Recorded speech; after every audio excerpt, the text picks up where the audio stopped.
Sometimes it feels like the sun will never rise, like the birds will never sing again.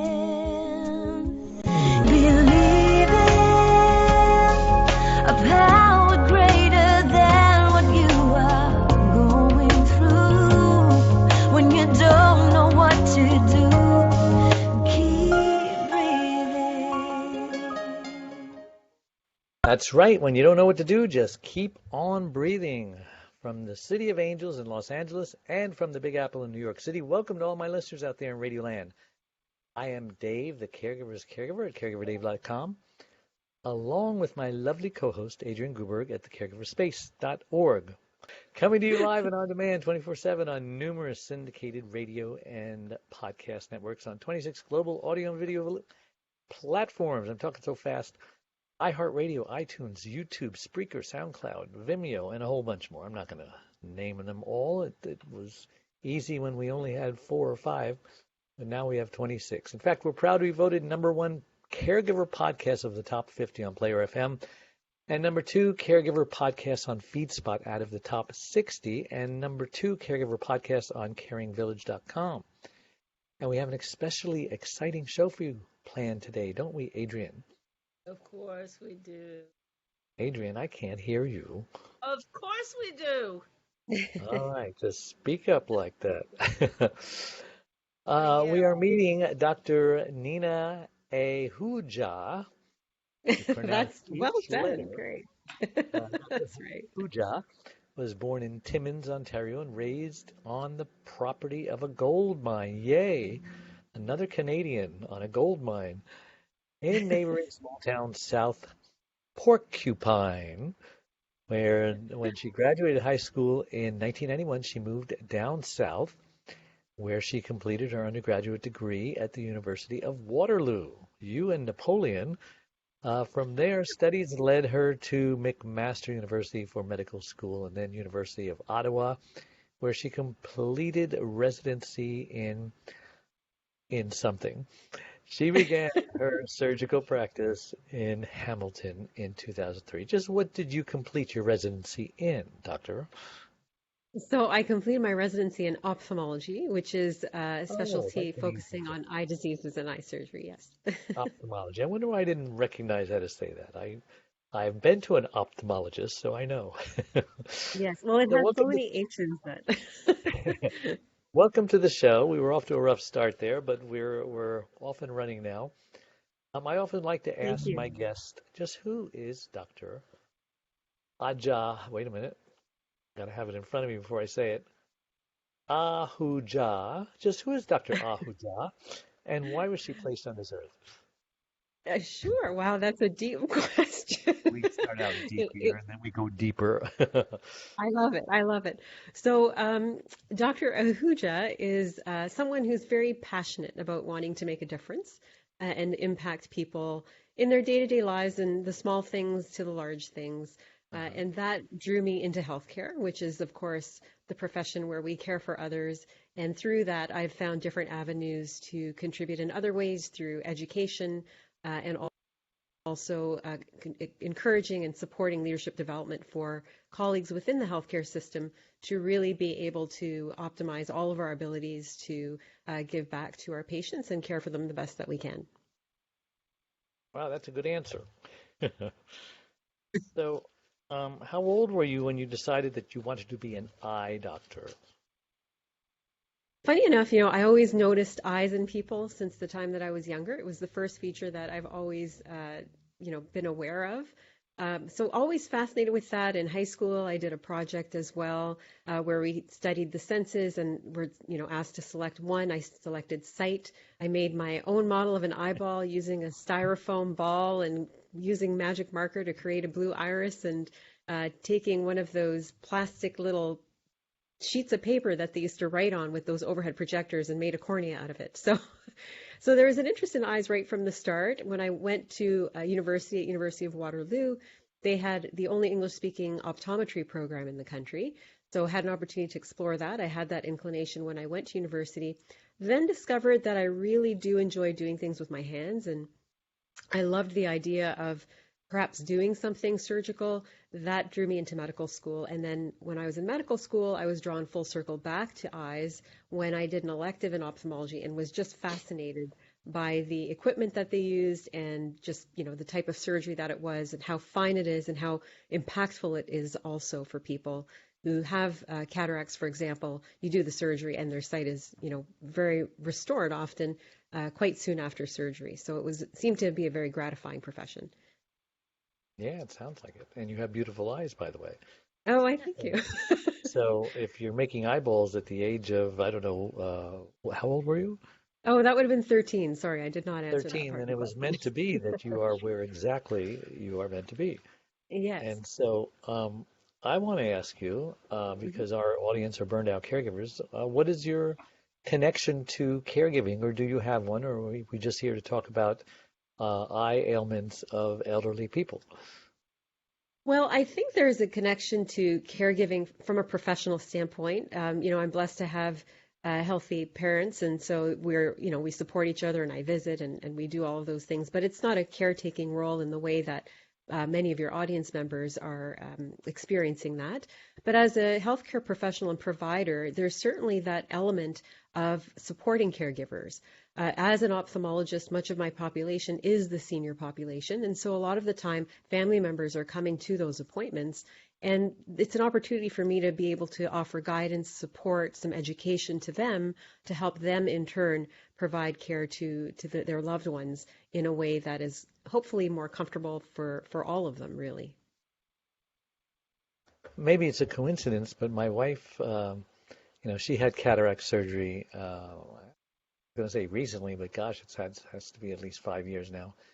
And as we were looking for an ophthalmologist, many of them were of Indian descent, and we have a very good Indian doctor, Dr. Tuli, Tuli. And so is it common in India for kids growing up and they want to be eye doctors? I don't think it's common necessarily to be eye doctors. I certainly can't speak for the entire population, but education is, as like everywhere, is very emphasized, and so many people of Indian descent go into professions like medicine and teaching and law and all the others. But it is something that is stimulating in different ways, where you've got the intellectual stimulation, you've got the challenge of doing fine procedures. There's always new technology that's on the forefront, and so there's lots of opportunity for learning there as well. So it works out quite nicely in that sense. Eyes just happen to be something that you've come across a lot of Indian surgeons, eye surgeons, and I know of a few. In fact, I trained under a Dr. Tuli when I was at University of Ottawa. Perhaps not even likely the same person.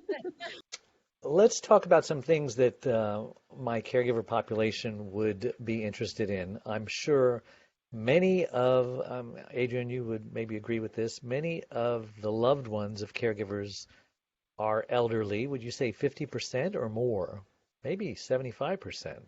What do you think? I don't know the statistic. Would say percent. I think Louder. I think there are more. I think there were more people than you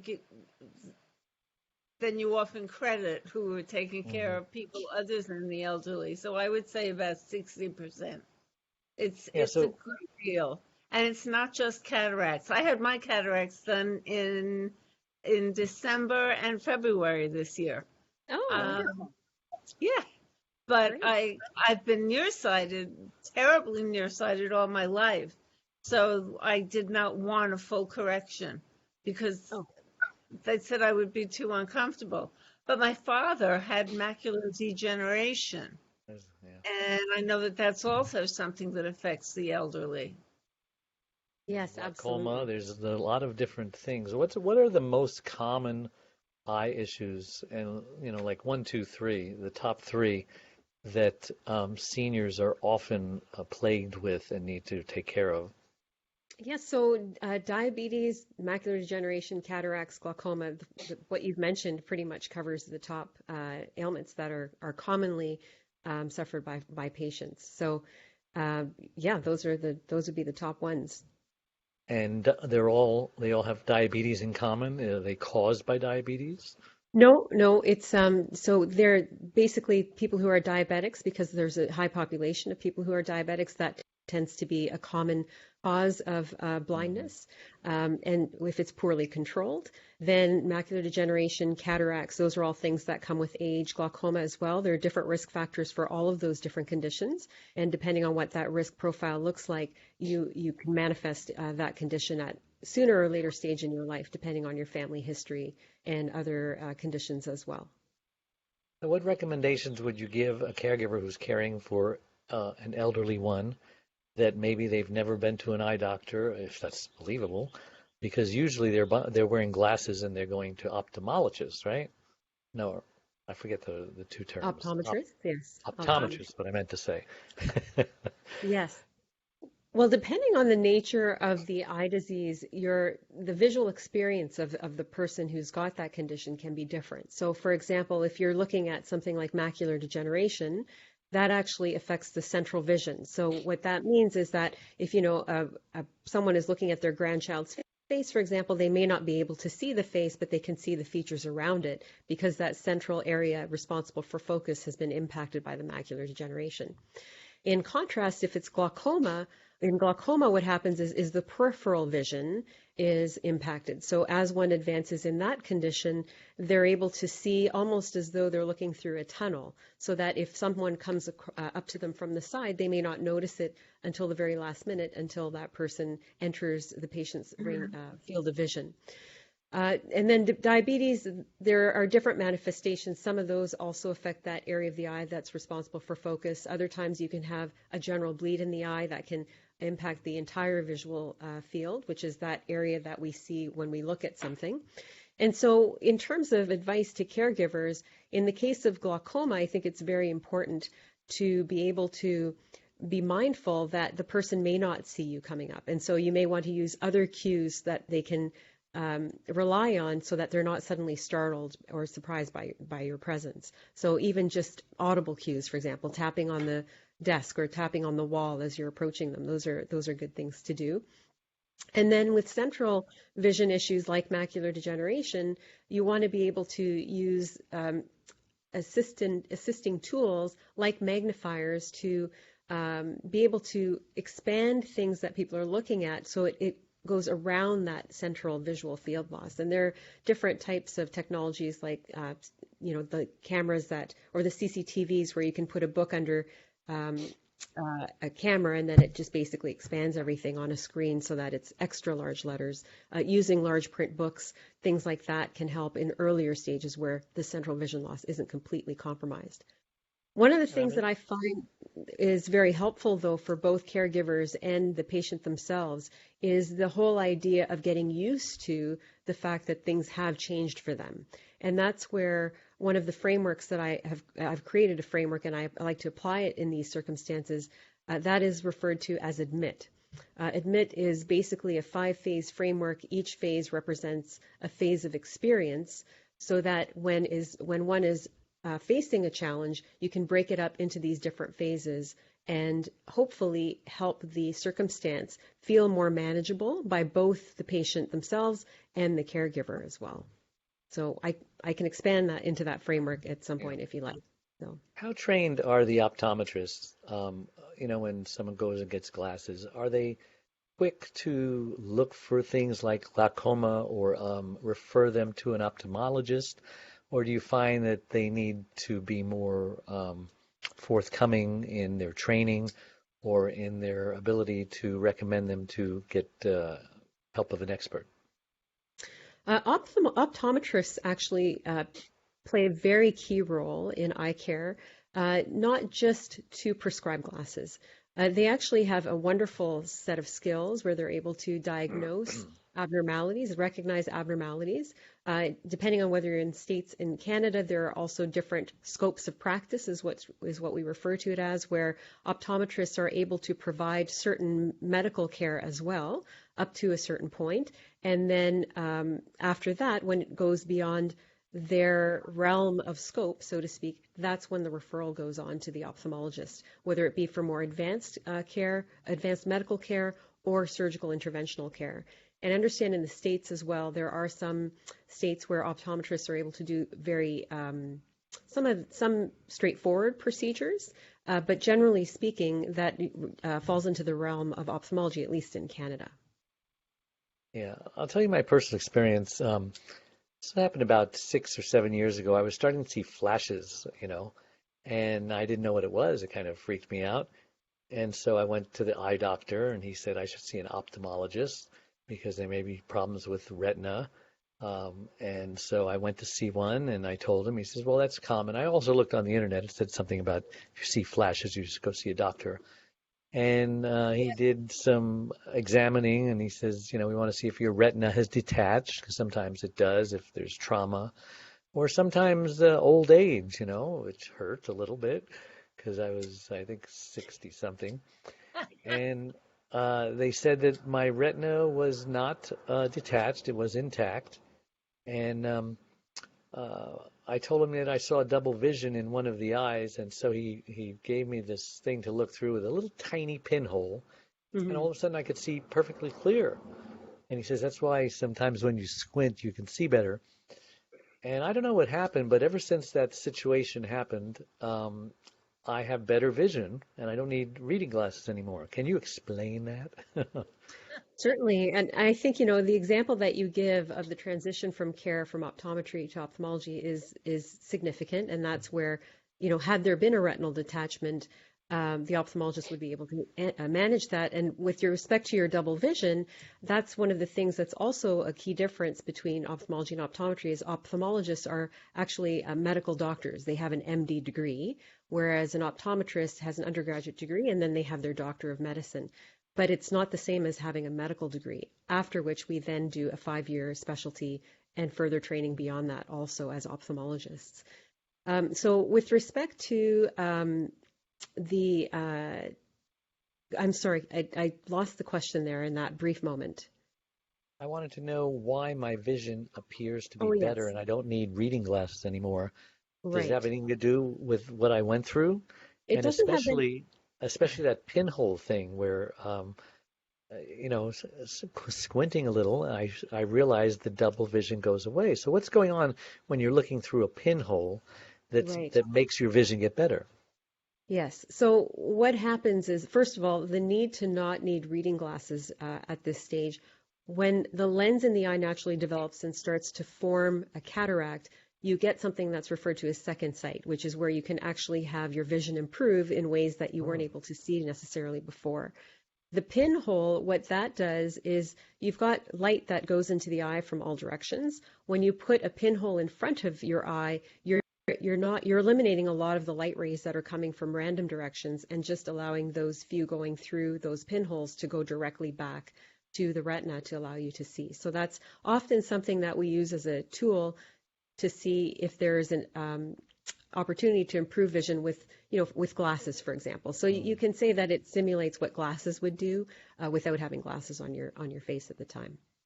So he said he did see a cataract, but it was in its early stages. It wasn't bad enough to do anything about. But you think that cataract is causing me to get better vision? It does up to a point, and then there will come a point where it's not going to work so well for you. Oh, no. Yeah. But, if you live long enough, you're getting a cataract, so it's a good thing, really. Adrian, any questions?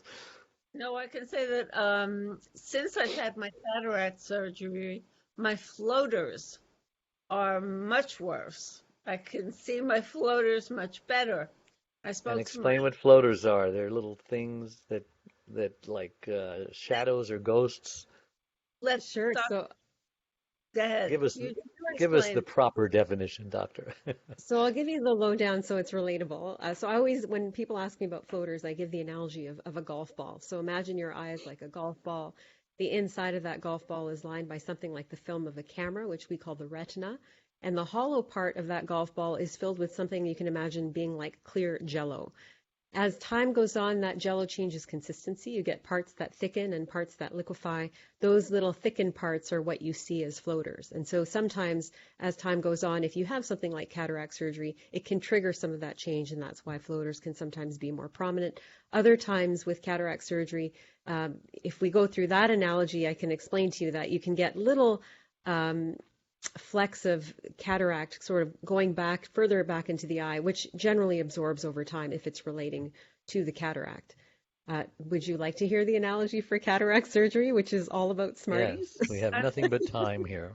What the doctor did tell me, he said that eventually, think of my eye as a snow globe, and that floaters would start to settle.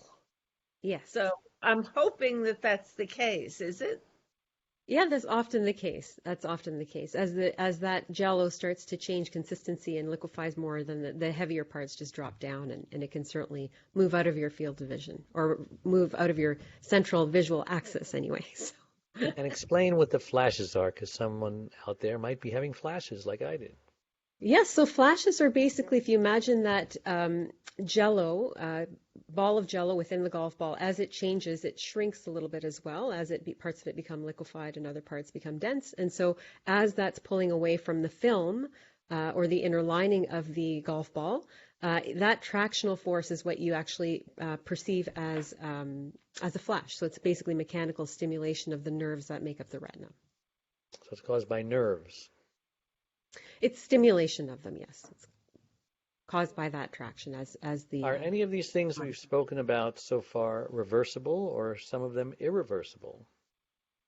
Certainly with diabetes, diabetic damage to the eyes is preventable by tight control of your sugars, by having a healthy, balanced lifestyle, monitoring your sugars regularly, maintaining a routine of exercise and balanced eating. That is definitely something that is highly recommended, and you would work in conjunction with your family doctor or endocrinologist or whatever that physician is working with you, geriatrician, for example, as well. As far as glaucoma goes, there's nothing really, and cataracts and retinal detachments and whatnot, things to prevent that. Glaucoma, you can't really prevent anything. If you're diagnosed with it, it is a good idea, of course, to follow the treatment that is recommended by your eye care professional. In terms of macular degeneration and cataracts, wearing sunglasses, there is the question of UV light, of course, having an impact. That's generally a good thing to do anyway for general eye protection. And then again, maintaining a balanced, healthy lifestyle, not smoking. Smoking can actually, particularly for macular degeneration, some of the studies show that smoking can actually make the disease progress more quickly. And for macular degeneration, you can use vitamins that are based on the AREDS study, AREDS2. That's the acronym, but that's what the label is. That's how the vitamins are labeled in the pharmacies, so that's why I'm using the acronym. But that can also be something that is helpful. The studies are suggesting that also delays the progression. And then if you have any of those conditions, making sure that you're having your regular eye checkups with your ophthalmologist or optometrist, depending on how that co-management is set up, if there is co-management in the model, and making sure you're following all the recommendations and guidelines that your providers are sharing with you. Yeah. Well, listen, this is a good... Go ahead, Adrian. I just wanted to know if there were any other vitamins that you would recommend in terms of just preserving your vision, so that it doesn't degenerate even more. And besides carrots? Well, there are vitamins that people use. Bilberry is an example. Lutein in itself is an example. That's sort of in the natural medicine world. The studies behind that, I'm not aware of full scientific studies where we look at, clinical trials and all of that when it comes to a lot of the supplements. Having said that, I don't see a harm in that so long as there's nothing else happening in your system that doesn't make those supplements a good idea. But besides that, I think just, eating a good balanced diet, green leafy vegetables, exercise, being aware of healthy lifestyle habits is really key. Listen, we're going to take a short break, so we We will be right back. So don't go away. Dave Nassani, the Caregiver's Caregiver, has just released his 6th book entitled It's My Life Too, Thrive to Stay Alive as a Caregiver. It was specifically written for caregivers who know they should be putting their needs first, but just don't know how. Dave is the sole caregiver to his wife, Charlene, since 1996. He knows firsthand what caregivers are going through because he is one. He now speaks all across the country, offering caregivers his amazing caregiver support package.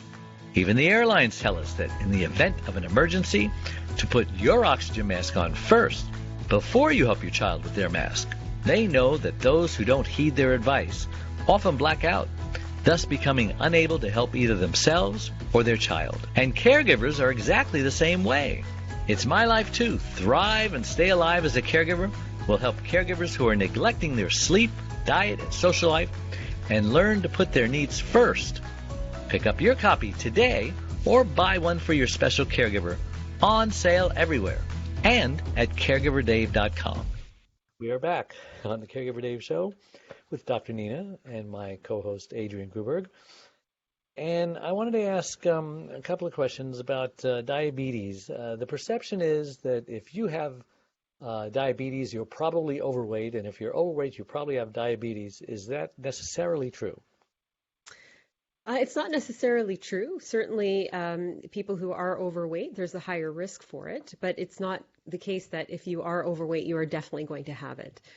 Certainly, healthy lifestyle measures are important, not just for diabetes, though. It's for many other conditions, hypertension, high cholesterol, all of which can lead to cardiovascular issues. And so regardless of whether there's that association or not, I would definitely highly recommend that having healthy lifestyle habits is really, really important to avoid diabetes as well as other conditions that can definitely be impacted by not being a healthy weight. Sure. We know that people can lose their legs because of diabetes, right? Something about Absolutely. circulation. Yes. And they can go blind, and there's a whole bunch of other things that are just not good. So you should avoid it at all costs. And is diabetes genetic? I mean, if somebody's parents, both parents were diabetic, are they gonna get it, and do they have hope of not getting it by a great healthy lifestyle? Well, there are two types of diabetes. One is type 1 and the other is type 2. Type 1 is something that you often get in childhood. Type 2 is something that's more comes on more later based on lifestyle. So certainly if there's a family history with any condition, you're going to be more likely to have it. But certainly, again, it's those modifiable factors that you can really have some control over it so that it's not an inevitable outcome for you. So it doesn't necessarily have to end in bad news. Correct. The other thing I wanted to ask you, my wife also had her eye was twitching, and it was like causing her a migraine. And so Dr. Tooley called it an optic migraine and gave her some pills, which was also doubles as an antidepressant. But do you know what I'm talking about? What would cause an optic migraine? Sometimes it's just an optic. So it's called a visual migraine. There are different words: migraine equivalent, visual migraine. Basically, the idea is that you're having vision symptoms, but not your classic migraine headache associated with it necessarily. And so we don't really know what isolates a visual migraine from a usual migraine. Even the pathophysiology of migraine is, there are different theories out there. So It was nice after thing, her cataract surgery, by the way. Oh, yes. So that's interesting.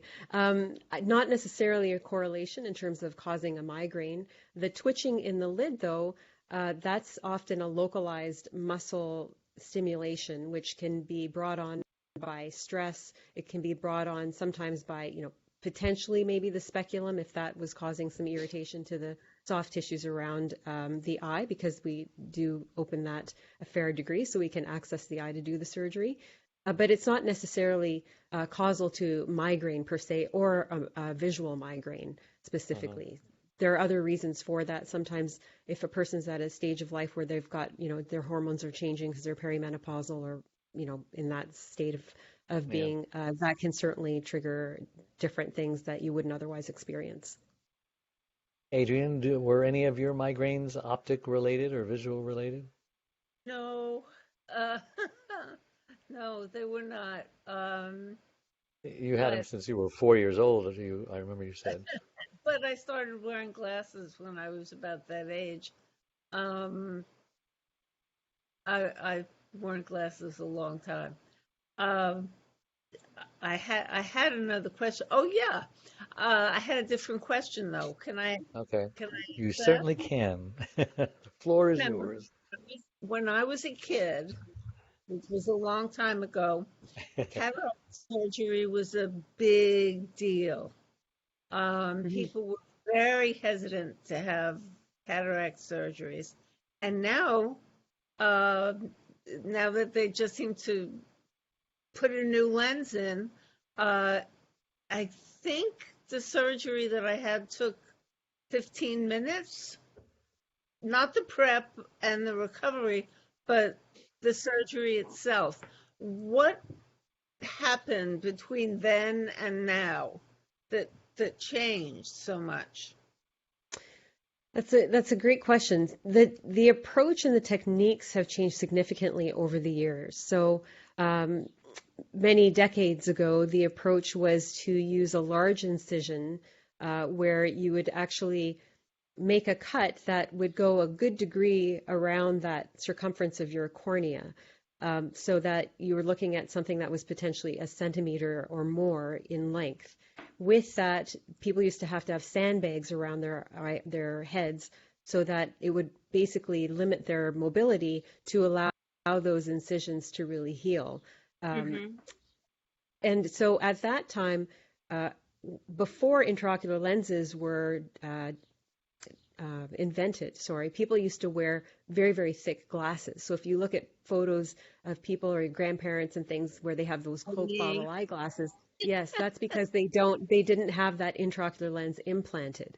So as things evolved, the incisions became smaller and smaller, such that now we don't actually need stitches to close those large wounds like we did before. And because of that, the wounds are more stable, so you can go back to your usual day-to-day activities much quicker than you otherwise could. The intraocular lenses, the reason people don't need Coke bottle eyeglasses anymore is because of those intraocular lenses. The reason that's significant is the lens that we're born with actually focuses light to the back of the eye. When you remove that lens, the eye has lost the contribution of that lens to be able to focus to the back of the eye. So unless you replace that with something in the eye itself, you need to wear it on your nose, which was where those Coke bottle eyeglasses came from. But now with advanced technologies, also in allowing those lenses to go through those very small incisions, that's allowed for faster recovery, less reliance on glasses that the Coke bottle eyeglasses in themselves had issues by causing distortions in vision and blind spots and whatnot, depending on the degree of the prescription. So we've really, really come a long way with that. And so the surgery is much quicker in terms of the technical aspects as well as the recovery aspects, which is fantastic for patients. It is. It was Mhm. amazing. I was amazed. I I That's want was to great. I'm ask glad it you, went so well. just, I was I want to amazed at how ask you, well, go I ahead, Adrian. was. That's wonderful. I want to ask you all the eye questions that I've had from an early age that I've never gotten answered, and now I have a great opportunity. You always hear about someone's eyeball popping out in a traumatic situation. I mean, I think of Sammy Davis Jr. automobile accident. And if you've got the eyeball and it's out in your hand, can it be put back? They say, if your arm is severed off, if you get it soon enough, you can stitch it back. Even a penis, I'm told, can be stitched back if you get it soon enough. Is it true with an eyeball? With the eyes at this stage, we're not quite there yet where it's restorative for vision. I actually was involved with a case where someone was in a major motor vehicle accident, and when they were in the emergency room, the eyeball was actually on the forehead. That is a very, very rare occurrence. It does happen, obviously. But in those cases, if you think of the optic nerve, so you've got your eye, you've got your optic nerve, and then all of that tracks back to your brain, to the center that allows you to interpret what you're seeing. So you can think of it as a circuit. So your eyeball is the camera, the optic nerve is the cable that then connects to the TV. So if you sever that, because the cable is made up of millions of fibers, to align those properly is, you can't. At Not this yet, stage, huh? not yet anyway. And so to be able to really restore that, I'm not aware at this point, maybe it's happening somewhere in the world. I'm not aware of that, to be honest with you. I haven't heard of any reports where they've actually reattached an eyeball that's actually severed itself completely and popped out of its socket. But that is the challenge. The visual system is so intricate, and so your density of fibers, nerve fibers, is so high that in order to be able to simply sew the edges together, I'm not sure that the nerves would find each other on the right path. In eye transplants are not an option either, right? Not at this point, no, not at this stage. So what if it pops out and it's just hanging there, still attached? Is there hope for that one? What makes an eyeball pop out of its socket, I guess, is my real question. Well, it has to be a very, very, very severe injury where you've got such force that it's basically like being shot out of the eye because there's such buildup of pressure. It has to be very dramatic in order for that to cause severing of that cable connection in the socket itself. So, but has it ever happened typically, where it's just out and you can pop it back in and everything's fine? No, I can't say that. A lot of people, when they're going Still to have connected? cataract surgery, yep, it's still connected. A lot of people, when they're having cataract surgery or any eye surgery, they ask, will the eyeball be taken out and worked on my cheek? It's not the case at all. The eyeball stays within its socket, and so that's where we use the speculum to open the eyelids and therefore, approach the eye in its natural position. So in my nearly 2 decades, actually, of practice, there's been one case of that I've seen, but besides that, I've not seen any injury that's been so dramatic and extensive that the eyeball's just been sort of hanging. This was literally on the forehead, but I haven't seen anything just hanging on the cheek like that. And what causes cross-eyedness, where someone's looking at you and the other eyeball's looking that way? Can that be fixed or not? Yes, Adrienne, you want to say? Steve had strabismus, and that was my late husband. And at his age, he had 6 surgeries. The 6th surgery was when he was 21, and they severed the optic nerve. Oh, no. Accidentally, I'm assuming. Yes, yeah, that would be an accident. Yeah. But I mean, this was a long time ago.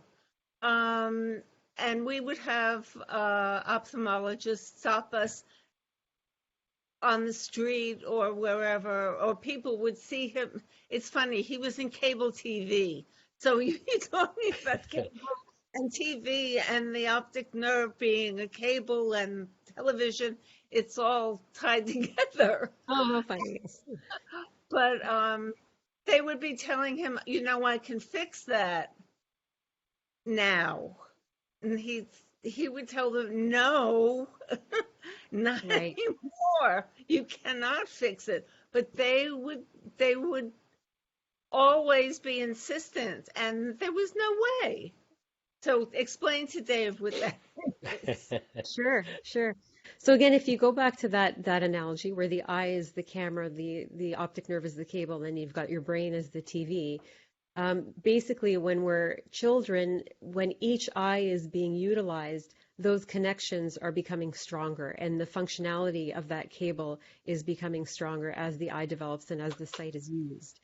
What happens if there's a big difference in the eyes, whether it be because one eye needs a really strong prescription to help bring clarity to the sight and the other one doesn't, that actually can disrupt that development of the pattern of the signaling from the eye to the TV. Once that's disrupted, the eye doesn't have anything to really focus on. It doesn't have the same functionality that allows it to focus on a target.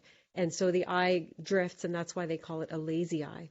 Now, that can be the development of those circuits can happen in childhood. Once you pass a certain age, the ability for those circuits to develop diminishes, which is why it's really important for people who have children where they've got crossed eyes, or the optometrist or ophthalmologist is recommending that the child wear eyeglasses. It's really important to do that, because the objective is to challenge the eyes and allow each eye the opportunity to really focus in a way that's going to help build and develop the visual capacity within each eyeball. If one's weak, that's why you'll sometimes see one eye being patched, so that this, the stronger eye is patched, so it gives the weaker eye a chance to sort of step up. And then once they're balanced, then you have both eyes uncovered. Once you pass that age, though, which can be up to 12 years old, then if there's a crossed eye, you're looking at surgery for more of an aesthetic correction as opposed to functional correction, where the vision capability in that eye is going to be up to the point that that circuit was able to develop in childhood up to that age of 10 or 12, whatever that ends up being. It's variable between people, actually. Mm-hmm. So if they wait too long, then it can't be fixed, is what you're saying? That's correct. Can't they at least straighten the eye out so that it's, when they're looking you straight in the eye, it's straight, as opposed to going that way? Can they tweak it a little bit? Surgically, you can, by surgically manipulating the muscles, you can straighten the eye out. If it's not a huge turn, you can also use prisms sometimes in eyeglasses to do that. But surgically is typically the approach that's used if you want a permanent correction from a positioning standpoint. And you see on TV, there's a lot of people who are saying, "Are they cross-eyed?" I'm thinking about, Adrian, what's the girl's name who played Peter Pan for years and years ago? Sandy Duncan? Yes, well, she had eye cancer. Okay, so that was more than just having a cross-eyed. Yes, she did not have cross eyes until the cancer. I see. And surgery. All right, well, listen, we're going to take another break, so we'll be right back. Don't go away. We are a community of caregivers that understands and supports you wherever you are in your journey. We are a place to connect with other caregivers, but more importantly, a place to get practical, actionable help. There are lots of ways for you to get support. First of all, you can download our welcome pack. This will get you started on your Thrive journey. Next, you can ask and get answers to your questions by posting them here in our private Facebook groups. You can also get live online support by attending one of our live weekly Connect webinars. You can get practical, actionable advice by listening to our weekly podcast. You can hear and read other stories about other caregivers' experiences. Plus, add your own in our weekly Share Your Story forum, posted every Tuesday in the Facebook group. You can access essential resources and download practical Thrive Solutions packs, all of which are geared to help you thrive as a caregiver. You get lifetime access to all of our resources. Again, we're here to support you and help you thrive and to enjoy your life as a caregiver. And remember, this is a place to get hope, not just cope. And we're back with my guest, Dr. Nina Ahuja, and my co-host, Adrian Kluberg. And I'm Caregiver Dave Nassani on the Caregiver Dave Show, caregiverdave.com. And you are an author, aren't you? Yes, that's true. So tell us about your book, Stress in Medicine. Who is the book for? So the book was originally written with medical students and residents and early career physicians in mind. It basically is, it's part memoir, part self-improvement, shares a lot of the stories in my own journey of medicine where I went through some really challenging times. And with the culture of silence in medicine, it was not really comfortable talking about it openly. When the pandemic hit and there were closures within Ontario and everywhere really, just when we didn't know what was happening at the start of it all last year, the medical students and residents were very, very stressed beyond what their normal stress level is, simply because of the disruption of their curriculum. And so with that, that brought back memories of my own time.